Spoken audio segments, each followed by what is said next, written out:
Hello maman, je suis Rebecca et je te souhaite bienvenue sur Balance ton accouchement. Maman d'un petit garçon et complètement bouleversée par la maternité, je te propose de retrouver ici chaque semaine un ou plusieurs nouveaux récits d'accouchement avec des mots authentiques, sans filtre et sans tabou. L'occasion de partager, d'apprendre et peut-être même de guérir autour de ce grand moment qu'est l'accouchement. Alors si tu es prête, c'est parti! Bonjour à tous et merci de me retrouver dans ce nouvel épisode du podcast. Aujourd'hui, je vais vous parler de prématurité et d'extrême prématurité. Nous allons aborder des sujets tels que la réanéonate, la néonatologie et aussi les conséquences d'avoir un bébé né un peu avant le terme. Alors, si ce sont des sujets avec lesquels vous n'êtes pas à l'aise, je vous invite à consulter un autre épisode. Sinon, c'est parti! Alors bonjour, merci à toi de me rejoindre pour ce nouvel épisode du podcast.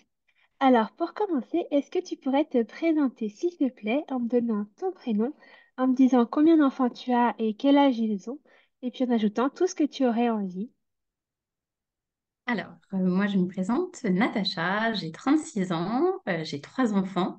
J'ai une grande qui va avoir 10 ans, la deuxième qui a 4 ans et le petit dernier qui vient de fêter ses 1 an. Donc le dernier, du coup, il a 9 mois et demi corrigé. D'accord, ok. Donc ça nous donne déjà un petit aperçu de ce qu'on va aborder. Parce que, âge corrigé, je ne sais pas si tu veux revenir un petit peu dessus, mais ça sous-entend prématurité. Voilà, exactement. En fait, moi, j'ai du coup, trois enfants, mais les trois sont prématurés. Ok, Donc mes deux filles sont nées, la première à 34 plus 4, la deuxième 34 plus 5. Et ok, du coup, le troisième, lui, est un grand prématuré. Il est né à 31 plus 4. ok, Donc c'est ouais. pour ça que je parle encore en âge corrigé pour lui, puisque du coup, c'est encore un tout petit bébé. Mes filles, ça y est, c'est derrière nous. Ouais, c'est rattrapé. C'est ça, exactement, c'est rattrapé. Ok. Bon, alors, première question, est-ce que tu avais pensé accouchement dès le début de ta première grossesse? Est-ce que c'était quelque chose qui te stressait ou pas du tout? Alors oui, pour ma première, ça me stressait parce qu'en fait, juste avant de tomber enceinte de ma fille, on m'avait découvert à l'époque le papillomavirus. Donc on en parlait encore moins qu'à l'heure actuelle. Ok, Sauf que je suis passée en à peine 2 mois de temps d'un bas grade à un stade de pré-cancer. Donc ok, très rapidement, en fait, la gynéco m'avait pas vraiment laissé le choix. À la base, elle voulait que je mette un terme à cette grossesse parce que pour elle, c'était trop risqué pour moi, parce que j'étais passée d'un stade bénin à un stade beaucoup trop avancé. ok, Donc moi, j'ai pris la décision à l'époque avec le papa donc de ma première fille de continuer cette grossesse. Et c'est vrai que le temps que je sois suivie à l'hôpital, donc j'ai été très rapidement suivie à l'hôpital puisque du coup ça dépassait ses compétences puisque le gynéco de ville ne pouvait pas comprendre en fait mon choix. Donc même à l'hôpital, on m'avait tout de suite dit qu'un accouchement par voie basse, ça risquait d'être compliqué. Donc on m'avait très rapidement parlé d'une césarienne programmée pour dans le cas où la maladie s'était un peu trop activée, de me faire une ablation de l'utérus.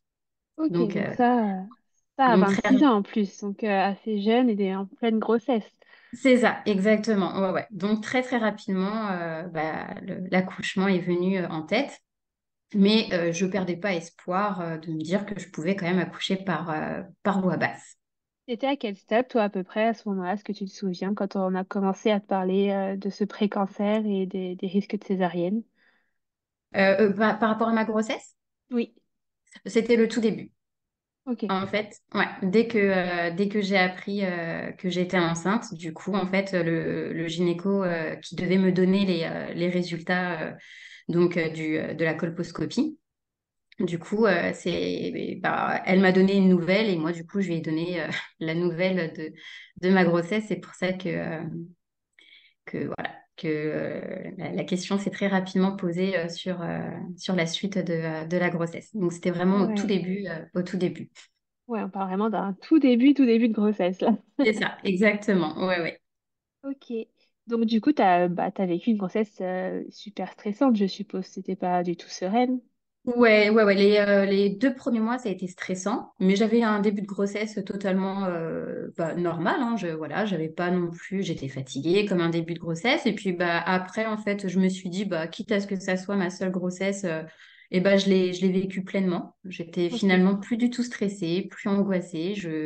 J'ai profité vraiment de chaque moment de la grossesse. Et Ok. par contre, effectivement, à 29 semaines, je suis passée en MAP, puisque là, pendant un stade, on s'est donc rendu compte aussi que j'avais un utérus qui était contractile. Donc, j'ai été arrêtée parce que Ok. voilà, je faisais beaucoup de contractions. Et donc, à 29 semaines, j'ai été hospitalisée en GHR parce que j'ai failli accoucher à 29 semaines. Ok. Et ça, c'était lié à, du coup, papillomavirus ou pas du tout? Non, pas du tout. Ça n'avait à ce moment-là aucun lien avec le papillomavirus, puisque de toute façon, il n'y avait même pas eu d'intervention Ok. avant ou pendant la grossesse. Donc rien à voir. Ok, d'accord. Et du coup, donc tu es hospitalisée à 29 semaines et tu restes hospitalisée jusqu'au bout, au final? Non, il me garde 10 jours. J'ai un Ok. protocole donc pour arrêter les contractions. Et au bout de 10 jours, je rentre chez moi. Et donc là, c'était pas de l'allaitement strict. J'avais quand même D'accord. le droit de marcher un petit peu, puisqu'en plus, c'était ma première grossesse. Donc voilà, ça se passait.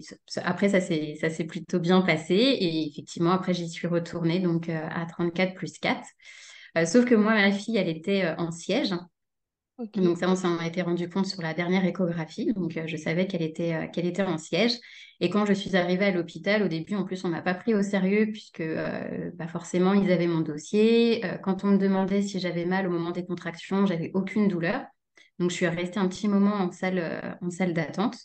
Et quand j'ai été pris en charge, en fait, on s'est rendu compte que effectivement, j'avais de très grosses contractions, que ça avait joué également sur l'ouverture du col.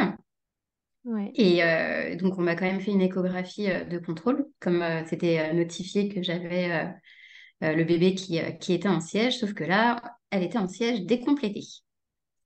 Ok. Donc, ça veut Donc, dire une jambe en l'air et une jambe en bas. ok. Voilà, pour clôturer la fin de grossesse.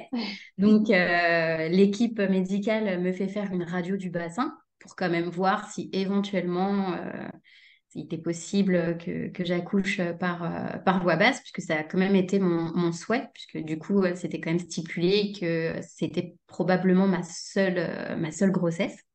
Ouais. Donc, je passe une radio et donc là, ensuite, on me remet en salle d'accouchement, sauf qu'en salle d'accouchement, on ne fait rien du tout. J'avais pas de pause de péridurale, enfin rien, puisqu'en fait, j'étais mise en stand-by. On ne savait pas trop quoi faire de moi. Et au Ouais. bout de 2 heures, tout d'un coup, j'entends très, très, très gentiment, bon, pour la salle 2, c'est mort, il faut faire une césarienne, hein. Ok. Et là, j'étais sur le lit et je fonds en larmes parce que, en fait, j'entends juste, en fait, c'est mort. C'est... Et là, je me dis, mais enfin, pourquoi? Pourquoi? Et surtout, comment un personnel médical peut ne pas prendre de pincettes et balancer ça, en fait, de but en blanc à enfin, moi, j'étais inquiète pour mon bébé, Ouais. c'était trop tôt. Et là, en fait, tout d'un coup, j'ai eu peur. J'ai eu peur parce qu'on m'a pas du tout prévenu enfin, de ce qui allait se passer. J'ai juste entendu c'est mort. Voilà. Donc, premier accouchement un peu traumatisant, entre guillemets, parce que du coup, on est quand même en cas de petite prématurité. Et Ouais. puis, le fait de ne pas être prise en charge correctement à ce moment-là, pourtant, j'étais dans un niveau 3. Hein. Donc, c'est vrai que ouais, ça a été assez compliqué. Même au moment de la césarienne, du coup, je ne m'attendais pas du tout à ça. Donc, après, l'équipe a très bien pris en charge mon bébé et moi aussi. Mais juste avant, ça a été un gros coup de massue quand même. Ouais, ok. Bon, alors justement, comment ça se passe à ce moment-là? T'entends cette phrase et qu'est-ce qui se passe concrètement? Oh, bah là, je pleure. Ouais. Je, je pleure parce que déjà, bon, même si on était à 34 plus 4, donc je savais que voilà, c'était une petite prématurité, mais on était quand même dans la prématurité. Moi, je n'étais pas du tout renseignée, j'étais pas accompagnée à ce moment-là. Donc après, c'est vrai que la sage-femme, très gentille, m'a dit qu'ils avaient l'habitude, qu'ils étaient on était donc niveau 3 au niveau de la maternité, qu'ils avaient Ouais. voilà, que la prise en charge allait être bonne, hein, il n'y avait aucun problème. Mais c'est vrai qu'il n'y a pas eu forcément les bons mots Mm. qui ont été posés. Ça a juste été très rapide, hein, parce qu'en fait, du coup, on est passé tout de suite. Il faut se dépêcher, il faut que le bébé sorte, parce que là, maintenant, c'est dangereux pour lui. Ouais. Donc, ça a Et tu été. savais pourquoi? Tu savais ce qui se passait justement? Est-ce que son cœur battait trop vite, pas assez vite? Est-ce qu'il Non, manquait? Non, tu savais rien pas. du tout. Non, pour la première, on ne me disait rien du tout. Seulement, je savais juste qu'elle était en siège décomplété et que comme du coup, mes contractions étaient très fortes, Mm. bah, en fait, que ça pouvait jouer sur le bébé, mais c'est tout. On m'a vraiment pas du tout parlé de la santé du bébé. Donc après, quand j'étais en salle en préparation, on me disait voilà, que les battements du cœur, ils étaient bons. Mais c'est vrai que ça a été... en fait, ouais, pour le premier accouchement, on me disait rien. Ouais. Je savais pas du tout comment allait mon bébé, jusqu'à temps que je l'entende pas pleurer quand ils l'ont sorti. Ok. Donc là, donc tu es toujours en salle de travail avec du coup une sage-femme qui te conseille à te préparer, je suppose. Hmm. Ok. Et du coup, est-ce que tu sens quand même un climat d'urgence à ce moment-là et ça se presse vraiment beaucoup ou est-ce que bon quand même ça va, on prend le temps de te faire l'anesthésie, de te parler, de te dire ce qui va se passer, de te préparer. Dans la salle d'accouchement, au début, c'était dans l'urgence. Et quand j'ai été transférée en salle de césarienne, là, ça a été plus calme. Ok.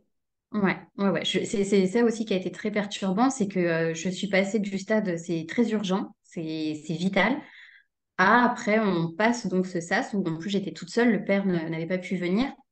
Ok. Et c'est vraiment là où l'anesthésiste a pris son temps pour m'expliquer donc que ça allait pas être une péridurale, mais que ça allait être donc la rachianesthésie, comment en fait allait se dérouler la césarienne. Et c'est ça aussi qui m'a beaucoup marqué, c'est que je suis passée du c'est urgent, faut tout de suite sortir le bébé à ça va, tout va bien. Ouais. Donc c'est vrai que après le laps de temps, je me suis retrouvée toute seule, je me suis dit mais qu'est-ce qu'il y avait en fait? Qu'est-ce qui s'est passé pour que ça soit un revirement de situation comme ça? Parce que du coup, j'ai eu peur en fait que mon bébé bah, n'aille pas bien au moment de la Oui, délivrance. forcément. Ouais. Mm. Ok, donc là, tu vis ta césarienne. Est-ce que tu peux voir ton bébé tout de suite? Est-ce que tu comprends que ça va pas? Alors, j'ai pas pu la voir tout de suite, du coup, donc bon, on m'a quand même laissé le temps de lui faire un petit bisou avant qu'elle puisse partir. Et après, bah, j'ai pas pu la voir le temps qu'il termine les soins sur moi. Et après, j'ai pu la voir brièvement quand j'ai été transférée en fait dans la salle de réveil, puisque moi, du coup, après, il a fallu que j'attende, d'ailleurs, je sais plus combien de temps on reste seul. Mais voilà, à l'époque, donc le papa était avec la petite et il m'a simplement Mm. dit, ça va. Ok. Et c'est tout. Et puis bah, je commençais à être un petit peu dans les vapes aussi. Ouais. Donc je me souviens plus très très bien. Mais après, non, elle est restée avec papa le temps que moi, je reste en salle de réveil. Et Ok. après, j'ai été transférée et elle est restée en pouponnière le temps que je puisse aller dans la chambre. Ok. Et du coup, elle est passée par un stade de néonat ou elle est arrivée directement avec toi en chambre? Eh ben, elle a été une championne. Elle est montée directement en chambre. On Ok. n'est pas, ouais, elle est en unité kangourou. Du coup, D'accord. voilà. Donc, elle est restée. La première nuit, par contre, j'ai pas pu la voir avec moi parce que j'étais trop faible pour la Oui. garder. Donc, elle était restée toute la nuit en salle avec les auxiliaires de puère. Et j'ai pu la voir dès le lendemain matin après avec moi, mais elle n'a pas du tout été ni en couveuse. Elle a, Ouais, elle une a vraie presque championne, elle dit. était Ouais, en pleine forme. c'est ça. Ah, une vraie championne. Comparée à maman qui, elle, était fatiguée, elle était vraiment en forme pour une petite préma. Ok. Est-ce que tu peux juste expliquer l'unité kangourou pour celles qui ne connaîtraient pas? Oui, en fait, c'est quand les enfants arrivent un petit peu trop tôt, ou alors même quand ils arrivent à terme, mais qui on a besoin d'être un peu plus, enfin que les bébés ont besoin d'être un peu plus surveillés. Donc, en fait, les chambres sont très proches des salles de soins des infirmières, et du coup, en fait, on a le bébé en permanence avec nous. C'est comme une suite de couches. Alors après, j'ai jamais été en suite de couches standard, donc je sais pas Ouais. trop. Mais par rapport, voilà, à ce qu'on m'a dit, ce qu'on m'a rapporté, c'est que les infirmières, enfin, l'équipe médicale passe beaucoup plus de temps, du coup, avec la maman et le bébé. Mais c'est aussi le fait que, il y a énormément donc, de peau à peau en unité kangourou, un peu plus qu'ensuite de couches normales, puisque, alors, peut-être que maintenant, les infirmières aussi en parlent un peu plus, mais le peau à peau est très important chez les bébés préma.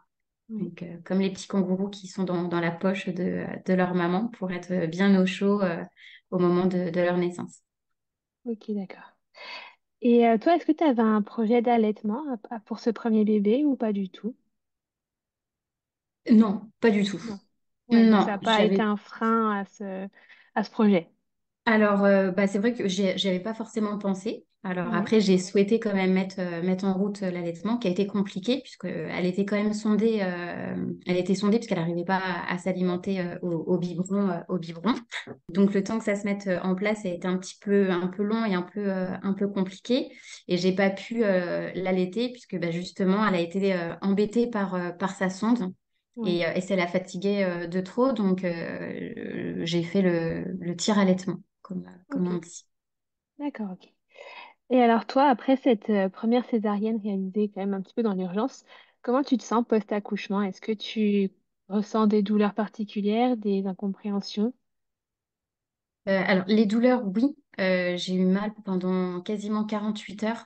J'arrivais pas à me redresser du coup. Donc, c'est vrai que c'était compliqué au niveau de la prise en charge du bébé. Après, Mm. l'équipe médicale a été quand même très, très présente. Donc, m'aidait beaucoup, m'a expliqué aussi ce qu'on appelle les tranchées. Parce qu'en plus, Oui. comme j'essayais d'allaiter, bah, ça a activé les tranchées, ces douleurs en fait au niveau quand l'utérus se remet en place.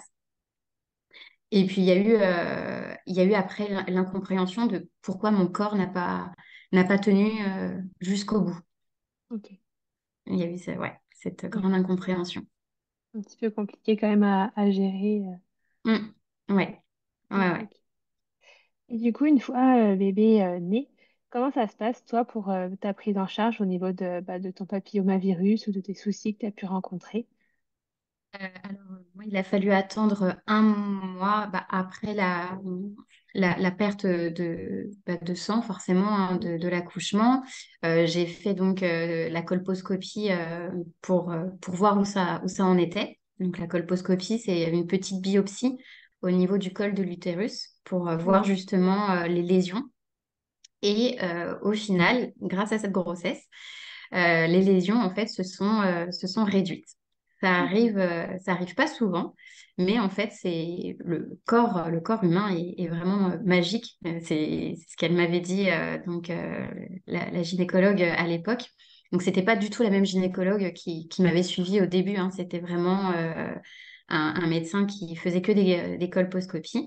Elle m'avait Ouais. expliqué que ça arrive que en fait, le corps de la femme libère tellement d'hormones que c'est soit ça accélère au niveau d'une maladie, soit alors ça stagne, ou alors ça peut justement, alors pas soigner complètement, Mm. mais réduire en fait les cellules. Et du coup, c'est ce qui s'est passé avec ma grossesse.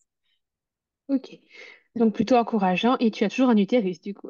J'ai toujours, voilà, j'ai eu un utérus. Alors du coup, après, le col a quand même été, j'ai quand même eu une réduction du col, ce qu'on appelle une conisation. On m'a donc Ok. retiré la partie du col où il y avait pas mal de lésions. Et j'ai eu aussi ce qu'on appelle un curetage pour vraiment retirer toute la partie qui avait été contaminée par les cellules cancéreuses. Ok. Et est-ce qu'à ce moment-là, on te, enfin, peut-être pas dit, mais au moins sous-entend qu'une deuxième grossesse est envisageable ou pas du tout? Voilà. Bah, donc, la première chose qu'on dit, c'est tomber enceinte, il n'y aura pas de problème. Par contre, pour garder le bébé, ça sera pas possible. Ok, Voilà. Donc, le médecin à l'époque m'avait clairement dit que je ne pourrais plus avoir d'enfant. d'accord. Ouais, donc tu pourrais tomber enceinte, mais que ça n'irait jamais au bout, quoi. C'est ça, exactement, que j'allais faire des fausses couches, voire des fausses couches tardives, mais que pour mon bien-être, il fallait pas que je tente de tomber enceinte. Ouais. Et comment tu le vis, toi, ça? Mal. Ouais. Je le vis mal parce que du coup, pour moi, c'était quand même pas envisageable d'avoir qu'un seul bébé. Et puis après, avec le temps, je me dis que j'ai quand même eu la chance d'avoir une belle grossesse, mine de rien, même Mm. si sur la fin c'était compliqué, mais j'ai quand même vécu une super grossesse, j'ai eu des beaux souvenirs et que j'ai quand même eu la chance d'avoir un bébé en pleine forme et que moi aussi, du coup, au final, je sois présente, je sois toujours là pour ma Ouais, fille. Donc, j'ai accepté, difficilement, mais j'ai accepté. ok. Et comment on en arrive à la situation d'avoir un enfant de 4 ans actuellement? Eh bien, donc, après, donc, moi, je me suis séparée du papa donc, de ma plus grande. Oui, Donc, j'ai rencontré mon mari actuellement. Et je lui ai quand même, je lui ai rapidement, très rapidement annoncé hein, que moi, pour moi, tomber enceinte, il n'y aurait pas de problème et que pour avoir une grossesse, ça serait pas, enfin, ça serait possible, quasiment ouais. pas possible. Donc, voilà, il était au courant. Et puis, bah, après, on s'est quand même dit, bon on va essayer Essayer, ouais. et puis bah, on verra. Et puis bah, bébé est arrivé et c'était super, une très très bonne nouvelle. Et par contre, effectivement, donc moi déjà de base, j'ai un utérus qui était contractile. Et là, Ok, bah, du coup, j'ai été très rapidement aussi arrêtée, puisque bah, forcément, comme mon utérus faisait énormément de contractions, et en plus de ça, on m'avait retiré du col, ouais, donc, j'ai été très rapidement mise en grossesse à risque, pathologique. Et donc, alors, j'étais pas en alitement strict, parce que ok, forcément, ça, les médecins ne voulaient pas.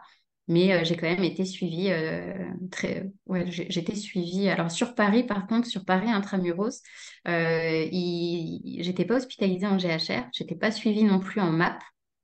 ouais, Mais une fois tous les 15 jours, j'allais quand même voir une sage-femme pour faire un contrôle échographique. ok, d'accord. Et du coup, cette grossesse, bah, malgré tout ce remue-ménage, entre guillemets, se poursuit quand même plutôt bien. Elle se poursuit plutôt bien. Le médecin donc était ravi des résultats à chaque fin de mois. Et puis donc là pour la deuxième grossesse, j'étais censée accoucher fin août. Et donc Oui, au mois de juillet, donc c'était les vacances. Et j'avais demandé au médecin qui me suivait si j'avais le droit de partir un petit peu quand même en vacances avec ma fille et mon mari voilà, pour changer d'air. Et comme tout allait bien, il me dit, il n'y a pas de souci, est-ce que vous avez quand même regardé parce que moi, je lui avais quand même demandé le feu vert pour pouvoir partir si j'avais ouais, le droit de prendre la voiture ou pas. Et comme tout allait bien, il me dit, il n'y a pas de problème. Regardez quand même au cas où s'il y a une maternité de niveau 3. Donc nous, on avait vraiment fait attention de réserver nos vacances à côté d'une maternité de stade 3. le Et critère de donc, vacances. voilà, exactement. Le premier critère, c'était ça. Donc on part du côté de Nantes avec ma fille et mon conjoint. Et les premiers jours se passent très bien. Et fin de la première semaine, je me dis, c'est bizarre, j'ai mal dans le bas du dos, je sais pas, il y a quelque chose qui va pas. Donc, je contacte mon gynécologue sur Paris. Il me dit, oh, écoutez, si vous avez pas mal, vous pouvez quand même aller faire un petit contrôle à l'hôpital proche de là où vous êtes, mais je pense que c'est plus dans votre tête, vu que vous n'avez pas de douleur. Donc, on part quand même faire le petit contrôle. Et donc, de là, bah, on m'annonce qu'il faut que j'aille en salle de pré-travail, puisque j'étais donc en pré-travail. Ok, d'accord. Ouais. Donc, Donc là, douche j'étais froide quand même. exactement. Ouais, ouais. Bah oui, parce que du coup, moi, mes contractions ne me font absolument pas mal. C'est juste un sentiment, voilà, où je me dis, Mm. c'est pas normal ce qui se passe. Ouais. Donc là, forcément, douche froide. Donc moi, je reste sur place puisque mon conjoint était avec ma fille. Donc forcément, tous les deux sont retournés au camping où on était. Ouais. Et moi, je suis donc restée hospitalisée. Donc là, j'étais à 33 plus enfin, quelques jours. Mhm. Et dès le lendemain matin, donc moi, je suis restée toute la nuit donc en salle de pré-travail avec le monitoring toute une nuit. Et le lendemain matin, en fait, j'ai la gynécologue de garde qui arrive à 6 heures du matin et là, absolument pas délicate, hein, qui allume la lumière, qui commence à pestiférer comme quoi j'étais inconsciente. Et là, j'ai ce qu'on appelle donc un viol gynécologique avec donc l'échographiste pour vérifier l'ouverture du col. Ok. Voilà. Donc, donc là, je pleure, donc déjà de douleur, et en même temps, j'ai peur parce que là, en plus de ça, elle m'avait vraiment fait très très mal en voulant vérifier. Donc déjà, moi, j'étais angoissée par la situation. Et puis là, le médecin ne prend absolument pas de pincettes. Elle commence donc moi à me dire que je suis qu'une inconsciente, que mon gynécologue sur Paris est un inconscient, que je mettais la vie de mon bébé en danger. Et donc là, moi, je pleure. Mais tout ça en faisant l'examen. Ouais. Donc, Et il là, n'y a pas plus violent, quoi. Ah non, non, non. Là, que ça soit physique ou psychologique, Mm. c'était vraiment très, très violent. Donc, donc après, je suis montée en chambre. Elle ne présente pas ses excuses ni quoi que ce soit. C'est la seule fois où je la vois d'ailleurs, cette gynéco de garde hein, de l'établissement où j'étais. Et là, on pleure, forcément, j'appelle mon mari pour lui expliquer la situation. Donc il me dit, si tu veux, je viens. Donc, comme il était avec ma fille, je lui dis, non, non, pour le moment, reste, voilà, je te tiendrai au courant. Pour Ouais. le moment, je suis en chambre. Mais par contre, je lui avais pas dit tout de suite ce qui s'était passé avec le médecin. Je lui avais Mm. pas. Voilà. Parce qu'en fait, du coup, même si maintenant c'est plus facile, entre guillemets, à le dire, j'ai quand même mis du temps, parce que c'est un peu honteux, mine de Oui. rien, en fait, C'est cet acte-là. comme tout viol. Personne n'ose en parler, quelle que soit la nature du viol, quoi. C'est ça, exactement. Et en fait, c'est en regardant, quelques semaines après, en fait, justement, un reportage, je crois que ça passait sur Arte, justement, sur les viols gynécologiques. Et en fait, c'est Ouais. quand j'ai vu ce reportage, je me suis dit, mais c'est ça, en fait, clairement, ce qui s'est passé, Ouais. c'est ça. Voilà. Et donc là, je suis restée hospitalisée dans cet établissement 4 jours, parce qu'en fait, arrivé à 34 semaines, même quand c'est une grossesse à risque, on peut quitter l'établissement, puisque du coup, c'est plus considéré comme une grande prématurité. Donc, j'ai Ok. demandé à 34 semaines de quitter l'établissement, parce qu'au début, on ne voulait pas du tout me laisser sortir. Mais moi, j'étais sur mon lieu de vacances, ma fille devait également rentrer. Donc, Ouais. et puis là où j'étais mise en maternité. Donc en fait, j'étais pas sereine, il y avait pas de repos non plus. Donc à 34 semaines, j'ai réussi à partir de l'établissement où j'étais pour retourner sur mon lieu de vacances tranquillement avec mon mari et ma fille. Ouais. Ok. Et donc, est-ce que tu peux rentrer à Paris, rentrer chez toi, entre guillemets? Alors, non, parce que du coup, on reste quelques jours sur place. Et en fait, je suis sortie le lundi. Et le vendredi, dans la nuit, j'avais un pressentiment. Donc, je réveille mon mari et je lui dis, bon, là, je crois qu'il faut qu'on rentre sur Paris parce que je crois que je suis en train d'accoucher. Mm. Mais je lui dis ça tellement sereinement que, en fait, il Lui, dit, il bon, dit, ok, d'accord.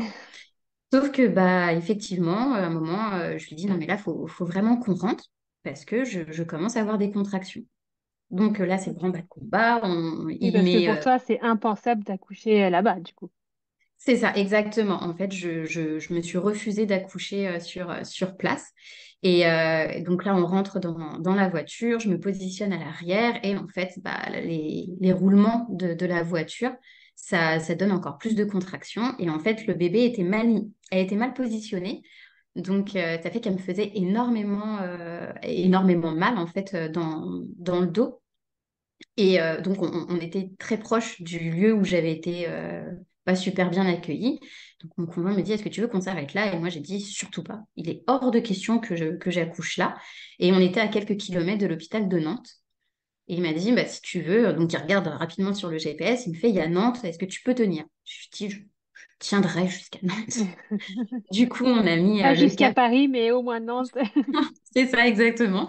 Et donc, du coup, on est arrivé à l'hôpital de Nantes, où donc il arrive devant les urgences, puisqu'on ne connaissait absolument pas. Donc là, je sors de la voiture, il y a un brancardier qui arrive, et le problème, c'est que bah, les urgences maternité étaient à l'opposé de l'entrée des urgences. Donc là, le brancardier me fait passer tout l'hôpital, tout l'hôpital sur le brancard. Et quand j'arrive au service maternité, là, le service était blindé.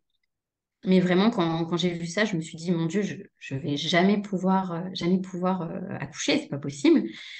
Et du coup, il dit, bah, Madame est en train d'accoucher. Et donc, elles étaient submergées de travail. Et donc là, la référente, elle me regarde et elle le regarde, elle fait oui, bon, bah, comme tout le monde, hein, il fait, bah, t'as qu'à la poser dans le couloir. Là, je me dis, c'est pas possible, ça recommence, c'est pas possible. Il fait non, non, mais il fait, je crois vraiment que madame est en train d'accoucher. Elle fait oui, bon, bah, donc elle envoie quelqu'un. Elle dit non, moi je peux pas. Donc ils me font donc le toucher vaginal dans le couloir devant Tout tout le le monde. monde. Voilà. Et là, elle fait ah oui, en effet, vous êtes en train d'accoucher. Oui, je sais. J'ai fait bon, mais je fais donc vous allez me laisser dans le couloir. Et donc là, on fait bah non, on va pas vous laisser dans le couloir, on va vous mettre en salle d'accouchement. Et donc là, du coup, j'ai réussi à avoir une salle d'accouchement, malgré le fait qu'au début, on ne me prenait absolument pas au sérieux au moment de l'accouchement. Ouais, super. Et comment ça se passe du coup à partir de ce moment-là? Alors à partir de là, je tombe sur une sage-femme géniale parce que du coup, bah, elle voit que mon mari, bah, il gère ma grande, puisque du coup, on Oui, était quand j'étais toute même seule. avec ma fille de 5 ans à l'époque. Donc lui n'a pas pu rester avec moi pendant le travail. Alors par chance, j'étais partie en vacances quand même avec mon dossier médical. Oui. Donc voilà, elle avait quand même pu voir tous les antécédents. Et là, je suis vraiment tombée sur une sage-femme au top. Elle a vraiment pris le temps. Moi, j'avais quand même réussi à faire un projet de naissance, puisque j'avais quand même espoir de pouvoir accoucher donc, de manière physiologique, voilà, dans une salle nature. Ok, tu voulais Euh, vraiment la physiologie, quoi. ouais, ouais, ouais. Je m'étais dit, voilà, j'ai réussi à tomber enceinte, alors que c'était pas du tout envisageable à tenir avec ce bébé. Donc, voilà, j'avais quand même un petit projet. Donc, ça n'a pas pu se faire en totalité, puisqu'en fait, comme j'étais toute seule et qu'ils étaient submergés d'accouchements ce jour-là, et on m'a quand même posé une péridurale parce que je ne pouvais pas rester toute seule, en fait, sans surveillance. Donc, voilà, l'équipe était quand même désolée. Ils ont, enfin, plusieurs fois, cette sage-femme a présenté ses excuses parce que justement, ça ne pouvait pas être le projet que j'avais demandé. Mais voilà, par contre, l'accouchement en lui-même, l'équipe a été au top. Vraiment, j'en garde quand même un très très beau souvenir, malgré l'arrivée. Ok. Et du coup, accouchement, voix basse? Accouchement voix basse, médicalisée par contre, parce qu'elle était pas bien mise. Alors, elle était la tête en bas, mais par contre, c'était son dos qui était contre mon dos. Et en fait, c'est ça qui me D'accord. donnait des douleurs, des très grosses douleurs finalement. Et en fait, et du coup, ça fait que la rotation n'était pas bonne. Donc, Ok. elle avait du mal à descendre et c'est aussi pour ça que ça a été médicalisé. Et ça a été long le temps du travail à partir du moment où tu as la péridurale qui a été posée? 2 heures. Ah oui, donc rapide. Ouais, ça a quand même été rapide. Ouais, ouais, ouais. Enfin, mine de rien, ça a été Ok. rapide. Et elle, par contre, du coup, on était à 2 doigts de la césarienne, puisque bah, comme justement, elle n'était pas bien placée. J'avais Ouais. beau essayer de pousser et ils avaient du mal à la retourner et elle a eu des ralentissements de cardiaques. Donc, on a failli passer en césarienne. Ok. Et quand tu dis médicalisé, c'est que des instruments ont été utilisés? J'ai des spatules. C'est les spatules qui ont été utilisées, ouais. Ok. Parce que la rotation, il y a eu rotation. Il y a eu Ouais. plusieurs rotations qui ont été faites. Et malgré tout, il y a eu besoin de spatules. Ok, d'accord. Et du coup, tu as eu une épisiotomie, je suppose, pour faire passer les spatules? Non? Non, non, non, non. Parfait. Tu échappes au moins à ça. J'ai échappé à ça, ouais, ouais, ouais, j'ai eu peur, mais non, non, j'ai pas eu d'épisio. Bon, par contre, forcément, il y a eu une petite déchirure, mais vraiment Oui. minime. Parce qu'à la fin, du coup, quand on m'a parlé de la déchirure, pour moi, ça y est, j'ai eu très très peur et on m'a dit que non, non, ça avait été vraiment mini. Et c'est vrai que du coup, Oui. j'ai eu de la chance, mine de rien. Ouais. Donc, tu as quand même mieux vécu ce post-accouchement qu'une césarienne. Oui, à niveau douleur, ouais, Ok. ça avait rien à voir. Ouais, ouais, ouais. Ok. Et du coup, donc seule parce que ton mari ne pouvait pas être avec toi. C'est ça, exactement. Du coup, là, j'étais toute seule, donc la sage-femme, médecin, puisque bah, forcément, il y a eu besoin quand même de Oui. l'intervention du médecin. Et comme par contre, bah, la bébé a eu besoin d'aide pour respirer, du coup, papa a été en néonate, en réanimation Ok. néonate. Et c'est les infirmières qui ont pris en charge ma grande le temps que papa puisse faire les premiers soins et être avec la deuxième, avec bébé. Ok.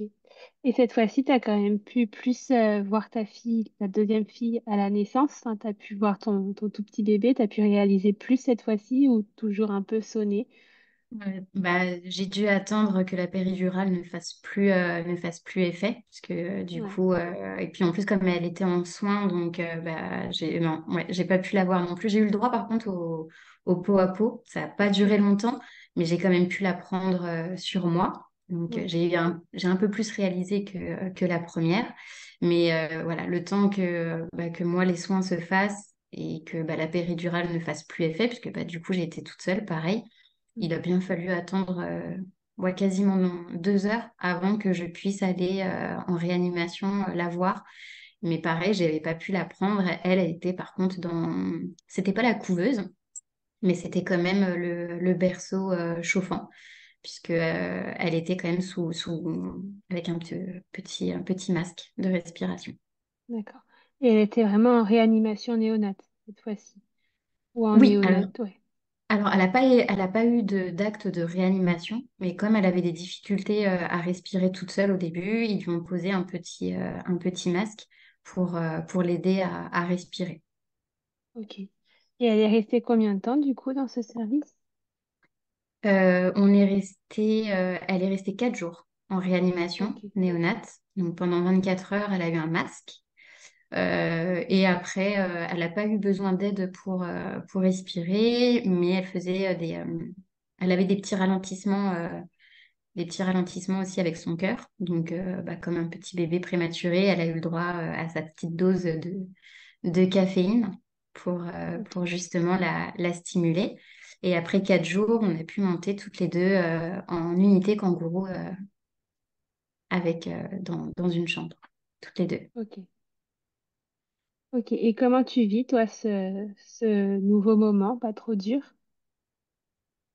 Euh, Un petit peu quand même, parce que là, du coup, moi, je me suis retrouvée toute seule parce que Oui. bah, mon conjoint à l'époque avait dû remonter sur Paris puisque bah, c'était les vacances après de ma grande avec son papa. Donc déjà accouché préma à Nantes. Donc pas de famille, pas d'amis. Et puis bah, du coup, le conjoint qui avait dû remonter sur Paris pour ramener ma grande. C'est vrai que ça a été pendant bah, la semaine où j'ai été toute seule, où ça a été compliqué. Oui, forcément. Ok. Et du coup, donc vous finissez par sortir et bébé va bien? Bébé va bien. Ouais, ouais. On est sorti au bout de 11 jours et ça n'a pas été une mince affaire parce que pareil, jusqu'au 10e jour, elle prenait pas de biberon toute seule, le poids remontait mais difficilement. Et en fait, l'équipe médicale commençait déjà à me dire, bah, vous allez sortir, mais par contre, bébé, va pas sortir. Et puis, bah, alors du coup, on demandait si on pouvait rapatrier tout le monde sur Paris. Et en fait, là, on nous explique que c'est pas si facile que ça, en fait, de faire un transfert d'hôpital à hôpital, que c'est toute une procédure. et que si on engageait les procédures maintenant, bah, limite, on sortirait plus vite seul que transféré. Ok. Mais le 11e jour, bébé s'est mis à finir tous ses biberons tout seul et on a pu partir toutes les deux de l'hôpital. Ok. Donc, vous avez pu remonter à Paris et faire connaissance avec toute la famille.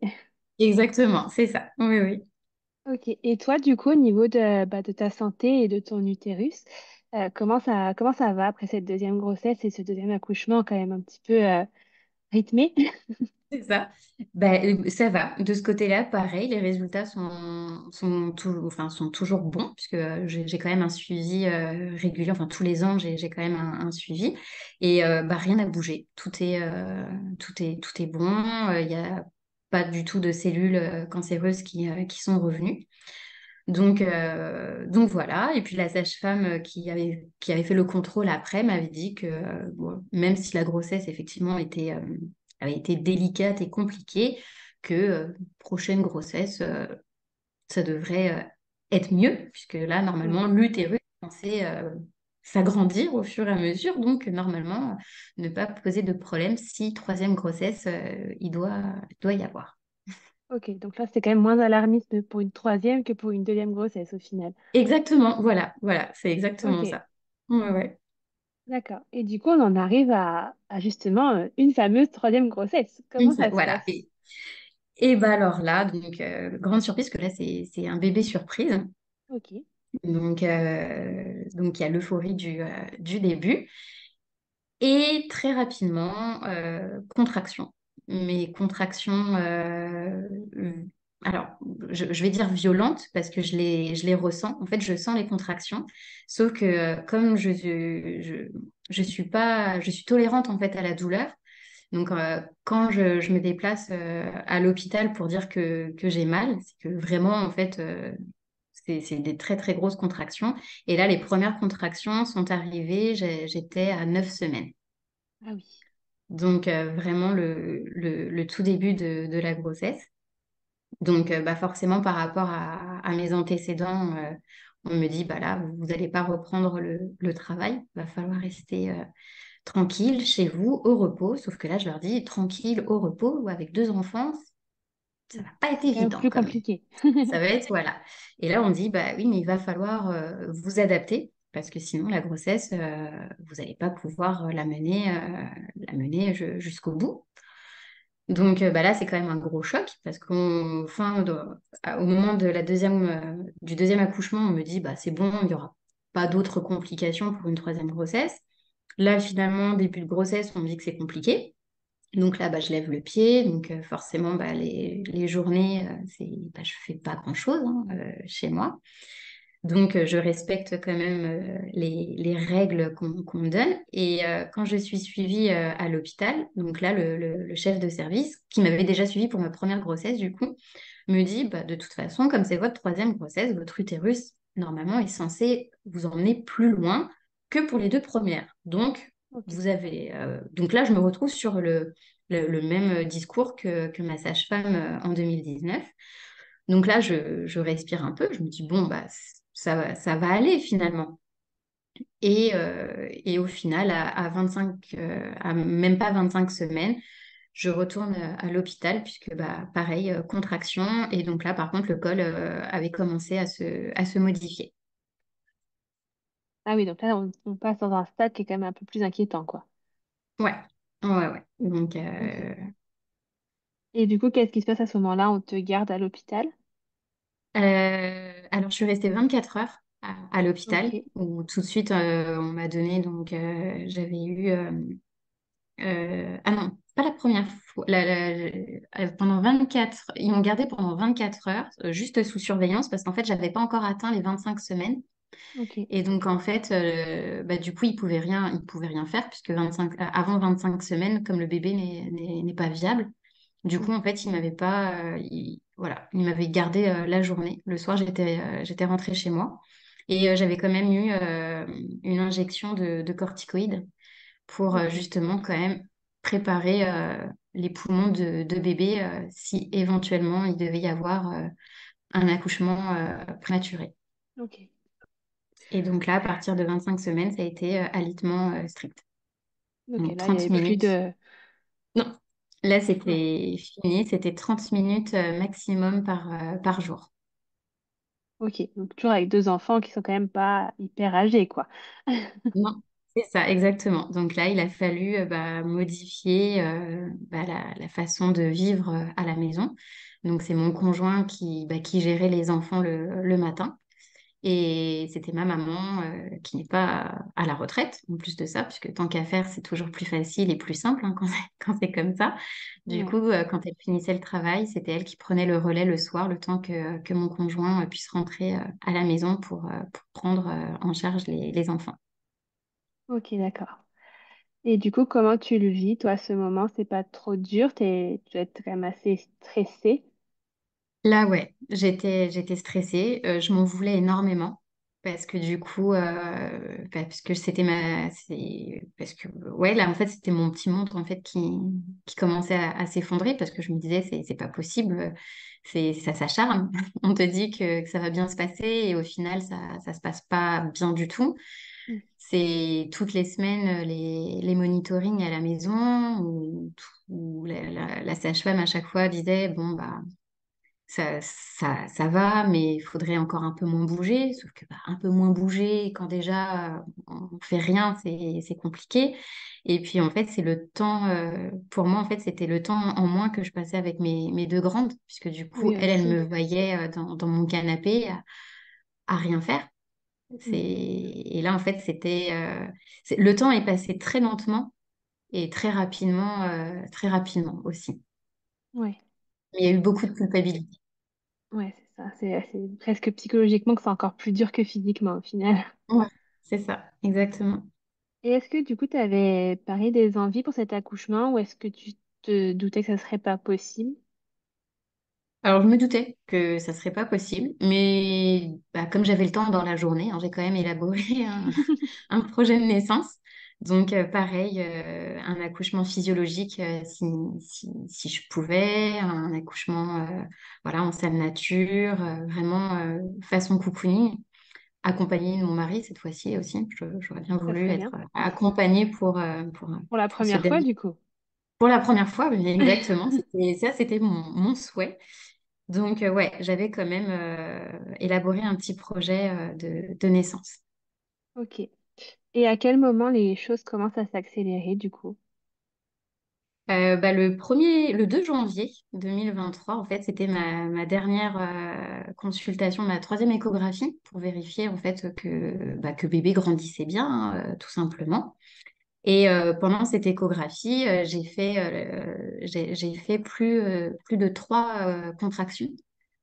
Et Ok. donc, comme c'était le chef de service, du coup, qui me prenait en charge, à chaque fois qu'il y avait une contraction, il me disait, vous la sentez? Donc, moi, je la sentais, mais voilà, juste pour moi, le ventre se durcissait, c'est rien d'alarmant. Sauf que pour lui, ça ne lui convenait pas du tout au stade où on en était. Donc, il m'a demandé de faire un monitoring de contrôle. Donc, on a passé la journée, enfin, juste après, on est passé en contrôle de monitoring qui indique forcément des grosses contractions. Et du coup, moi, je demande quand même à sortir, puisque il fallait que je récupère mes grandes qui étaient chez ma maman à ce moment-là. J'avais pas mangé, rien du tout. Donc, j'arrive tant bien que mal à négocier avec la sage-femme pour sortir. Et je leur ai dit, si les résultats sont pas bons, parce qu'en fait, on avait fait une prise de sang pour voir aussi si je faisais pas une infection. Ok. Parce que justement, ils voulaient savoir si ça pouvait pas être une infection. Et au début, j'avais pas le droit de sortir de l'hôpital tant qu'on n'avait pas les résultats. Sauf que comme j'habite à 10 minutes de l'hôpital, j'ai réussi à négocier et on m'avait dit, si on vous rappelle, par contre, il faudra revenir. Donc j'ai dit, oui, vous inquiétez pas, pas de souci, je reviendrai. Et puis la fin de journée se passe, j'avais pas d'appel, donc moi je me suis dit, bon c'est bon, tout va bien. Sauf que à la fin de journée, on m'appelle en me disant, là, faut venir immédiatement à l'hôpital puisqu'on va vous hospitaliser. Ok. Donc je rentre le 2 janvier à l'hôpital et donc là, je rentre en protocole pour arrêter les contractions. Donc pendant 48 heures, j'ai une perfusion protocole Adalat pour Ok. justement stopper les contractions. D'accord. Et comment ça se passe, du coup? Et ben, les contractions ont du mal à disparaître. Donc, même sous perfusion, il y a encore des traces de contractions. Et au bout de 48 heures, donc, la perfusion est stoppée. Et on nous garde encore 24 heures en contrôle pour voir s'il y a des contractions ou pas. Et s'il y a des contractions, du coup, bah, on ne peut pas quitter le service GHR. On doit rester au service. Ok.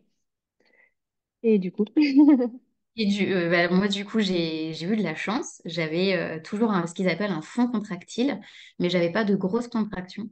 d'accord. Donc, le 5 janvier, le jeudi soir, j'ai l'autorisation de sortir de l'hôpital.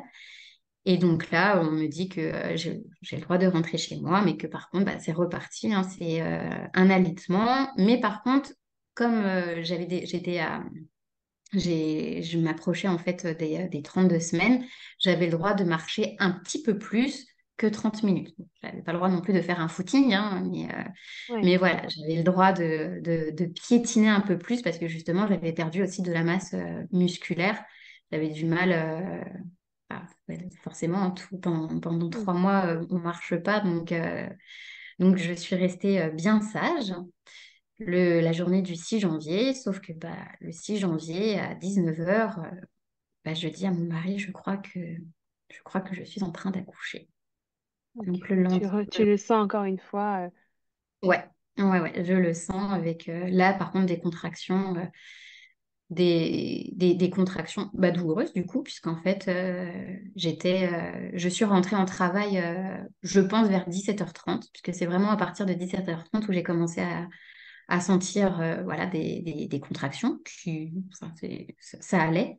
Mais vraiment, à 20 heures, j'ai appelé ma maman pour qu'elle puisse venir à la maison pour garder mes filles, puisque du coup, bah, elles étaient toutes contentes. Maman était rentrée de l'hôpital. Donc, j'ai eu le droit de leur faire un petit bisou pour qu'elles aillent se coucher. Et il a fallu en fait que je ne leur montre pas que ça n'allait pas le temps de les coucher Ouais. pour pas les inquiéter.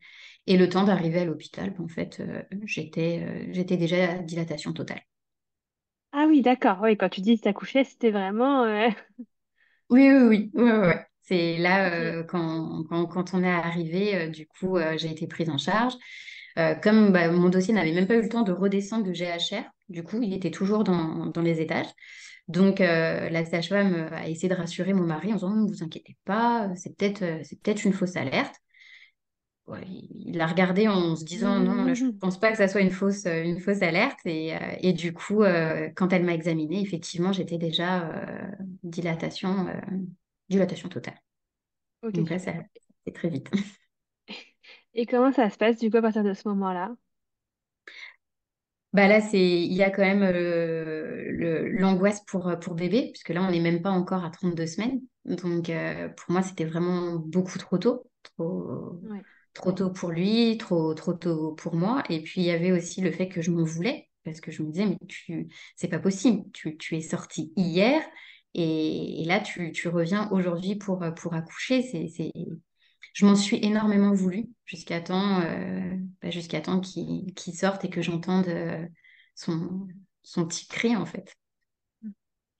Ouais, la C'était, ouais. culpabilité, c'est quand même une donnée qui reste pour tes trois accouchements. À chaque fois, tu t'en es voulu, même si soit c'est pas ta faute. Et ça, je pense qu'on a dû te le répéter 10 fois, mais Oui, oui, bah oui, oui, oui, à chaque fois, c'est la première chose qu'on me dit que c'est pas ma faute, que c'est des choses qui arrivent. Mais là, c'était vraiment, c'est encore plus que pour les deux premières, puisque là, on était vraiment dans une grande prématurité. ouais. Mm. Ok. Et donc, du coup, voilà, comment se passe la suite de ton accouchement à ce moment-là? Alors l'accouchement, bah, du coup, se passe très, très, très rapidement. Donc là, Du coup, t'as j'ai pas pas de le temps, par contre. péridurale ou t'as... Oui, ils te la pose quand Alors, même. alors en fait, j'ai demandé une péridurale, bon, qui n'a servi strictement à rien. Mais en fait, comme pour ma deuxième, ça avait été enfin, comme tout avait été médicalisé, moi j'étais restée sur ça. Et du coup, j'ai dit non, mais il me faut cette péridurale. Donc, la sage-femme, au début, ne comprenait pas pourquoi je voulais une péridurale. Mais du coup, on m'a posé une péridurale, difficilement, puisqu'en plus de ça, vu que mes contractions étaient très Bah oui. rapprochées, c'était mission impossible. mais j'ai fait un blocage. Voilà. Des fois, le cerveau fait des Ouais. choses un peu spéciales. Donc, on me pose cette péridurale. Ouais, c'est peut-être un peu Et le quand la moment de sage désespérance d'un accouchement physio, quoi, le moment où tu te dis c'est pas possible et il faut surtout pas voilà. craquer. En fait, c'était ça. Et en fait, je voulais pas faire subir, entre guillemets, parce que bah, quand j'étais toute seule pour mon deuxième accouchement, comme ça avait été tout instrumentalisé, là, mon mari était là et je me suis dit, je peux pas, en fait, s'il est là, s'il y a encore des instruments, j'ai pas envie qu'il voit ma douleur. Donc, j'étais focalisée sur ça. Et au final, bah, le temps que la péridurale soit posée, le médecin a dit, bah, c'est bon, vous vous allongez et maintenant, il faut que ça fasse effet. À peine je me suis allongée, j'ai dit non, en fait, faut que je pousse. Et effectivement, en deux poussées, bébé est arrivé. Donc, du coup, j'ai eu le temps de lui faire un petit bisou. Il n'y a pas eu de peau à peau. Et par contre, il est parti tout de suite en réanimation avec papa. Ok. Et voilà, toi, comment tu te sens à ce moment-là? Qu'est-ce qui se passe? Alors, je me sens mieux que pour le deuxième accouchement, puisque là, en fait, mon mari était vraiment là à 100% avec bébé. Donc je l'ai quand même apaisé à ce moment-là. Donc, et puis j'attendais tout simplement que d'avoir des nouvelles du petit. Mais j'étais apaisée. Et voilà. C'était un moment d'angoisse, mais en même temps, j'étais sereine puisque je savais qu'il était pas tout seul. Ouais. Et du coup, toi, ta péridurale a dû faire effet trop tard. Je suppose que tu as été anesthésiée après le moment. Bah, au final, ils ont même, en fait, comme du coup, ils ont mis une seule pulsion là, de la péridurale. Donc, en fait, le produit a fait effet, mais que brièvement. Et puis, comme ma sage-femme elles étaient que deux au moment de l'accouchement, en fait, je suis restée toute seule pendant 3 heures en salle. Donc en fait, la péridurale ne faisait plus du tout effet. Et bah, il a fallu que j'attende même 4 heures pour aller voir mon fils en salle.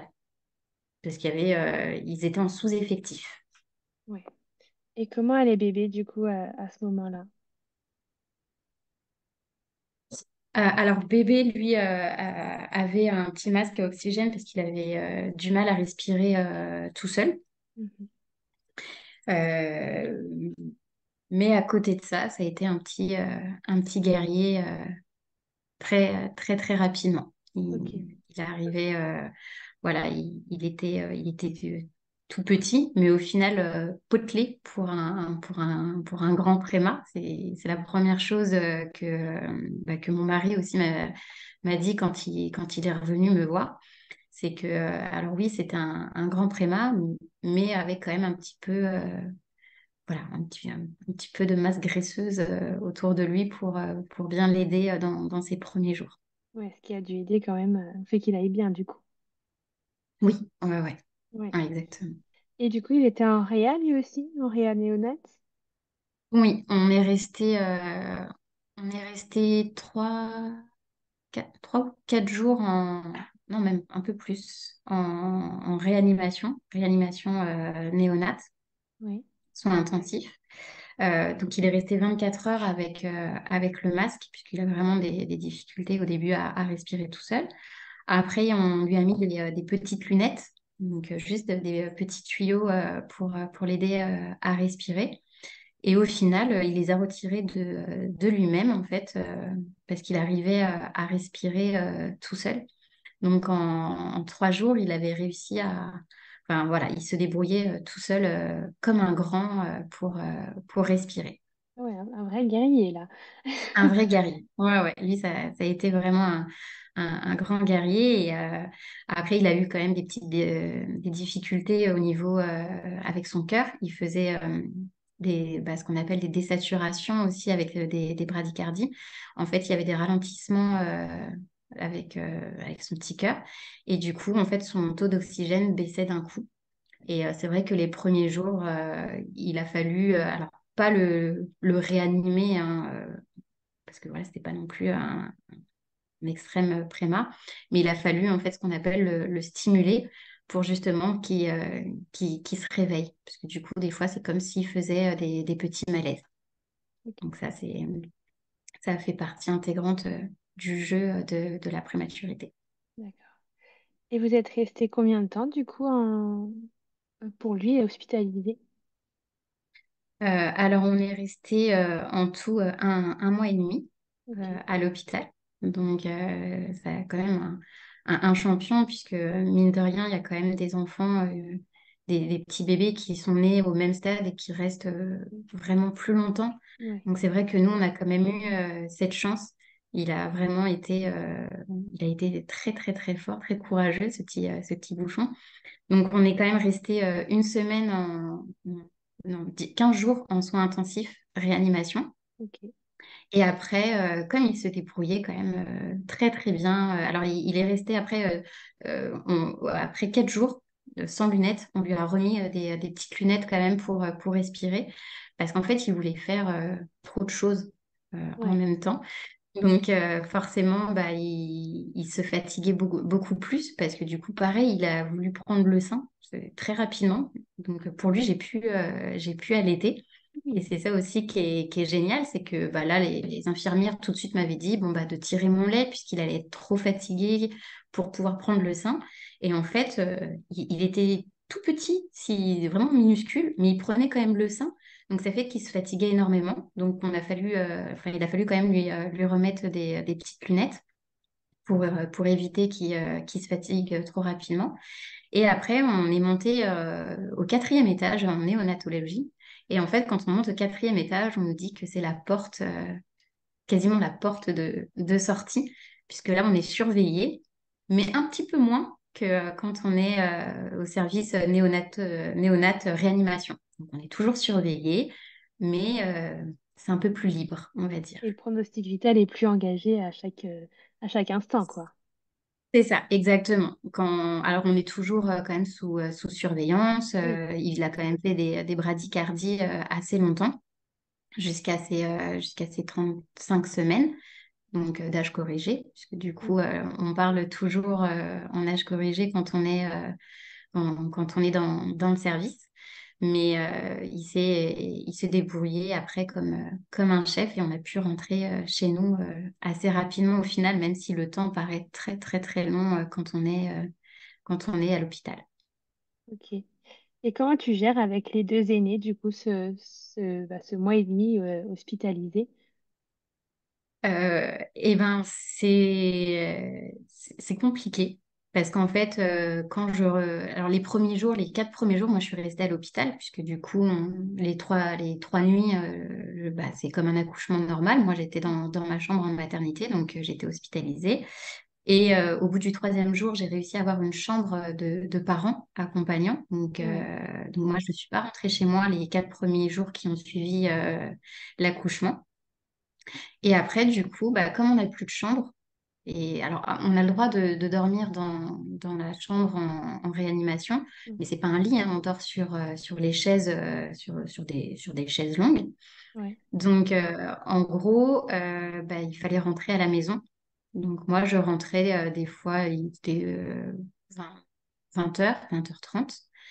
Et du coup, bah, c'est un déchirement, parce que quand il faut rentrer pour les plus grandes, bah, du coup, on laisse bébé tout seul. oui, Donc, ce que je faisais, c'est que bah, moi, quand je rentrais à la maison, c'était mon mari, du coup, qui allait à l'hôpital ouais, et qui restait soit tard le soir, ou alors quand on arrivait à avoir une chambre, la chambre des parents, c'était lui qui restait dormir. Et en fait, chacun de notre tour, on rentrait dormir à la maison. Et sinon, bah, le matin, je déposais les enfants à l'école.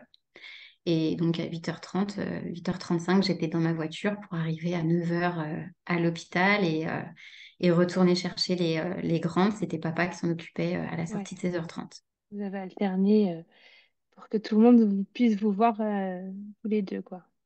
C'est ça, ouais, ouais, on essayait un maximum. Donc pour les filles, bah, c'était compliqué, puisque surtout pour la plus grande, puisque bah, elle, en fait, quand sa petite sœur était née, elle avait pu venir en réanimation voir sa sœur. Alors que là, bah, suite au Covid, etc., bah, tout a été restreint. Donc, en fait, ils n'avaient pas le droit de venir voir leur petit frère. Donc, pour elle, elle pensait voilà, que bébé allait vraiment pas bien du tout. Donc, ça a été compliqué. Donc, c'est vrai que le fait d'être un maximum présente pour elle le soir, c'était pas, enfin, c'était important pour que justement, il n'y ait pas non plus trop de traumatisme de ce côté-là. Et alors, un an plus tard, comment ça va? Et bien, un an plus tard, bébé va bien. Donc, il y a pas de retard moteur Oui, pour lui. Donc, forcément, au niveau physique, bah, on est sur un petit bébé enfin, d'âge de 9 mois et demi. oui, Donc, on n'a pas encore rattrapé son retard au niveau des courbes. Mais par contre, à côté de ça, il n'y a pas de retard moteur. Donc, il fait du quatre pattes, il commence à marcher un petit peu en s'aidant. Donc, il est suivi donc, dans ce qu'on appelle le réseau. d'accord. Donc, les bébés prématurés sont suivis forcément d'un peu plus près. Donc, le pédiatre, à chaque fois, quand on y va, fait vraiment un bilan un peu plus poussé pour vérifier qu'il n'y a pas de retard moteur, pas de retard non plus euh, psy- psychique. Enfin, au niveau Cérébral. de cérébral, voilà, exactement. Ok. Ok. Et bah, écoute, beaucoup de courage à toi pour ce qui va suivre et félicitations pour tout ce qui s'est passé. Et puis merci beaucoup d'avoir partagé ton récit. Et si jamais une quatrième grossesse venait à arriver, comment tu réagirais? Alors, je n'ai plus le droit D'accord, cette là, fois, non, ouais, là, les médecins m'ont dit que ça serait beaucoup trop risqué pour une quatrième grossesse. Donc voilà, là, ce qui a fallu, ce qui a été aussi compliqué, c'est de faire le deuil, puisque oui, c'est un deuil aussi de se dire c'est qu'il y pas aura pas possible. d'autres, voilà, qu'il y aura pas d'autres grossesses. Mais au moins, cette fois-ci, les médecins ont été honnêtes. Ouais, Comme ça, je sais à quoi m'en tenir. Et puis s'il y aurait eu une quatrième grossesse, ça aurait été, je pense, me, physiquement très, très compliqué. compliqué parce que après ces trois grossesses qui ont été assez mouvementées et puis la dernière, mine de rien, alitée, Ouais, ça aurait été vraiment très, très compliqué. ouais, c'est pas plus mal entre guillemets, quoi. Et oui, voilà, je laisse le tour à d'autres futures mamans. Eh ben, merci beaucoup pour ton témoignage. Je pense il peut être très utile et quand même rassurant parce que ben, malgré tout ce que tu as vécu, eh ben, tu l'as pas trop mal vécu et tout le monde va bien. Et ça, c'est beau. Exactement, oui, oui. Un an après, 10 ans après, tout le monde, et 4 ans après, tout le monde va très, très bien. Donc, oui, oui, c'est super. Eh ben, je te remercie beaucoup. Merci à toi. Merci beaucoup d'avoir écouté cet épisode jusqu'au bout.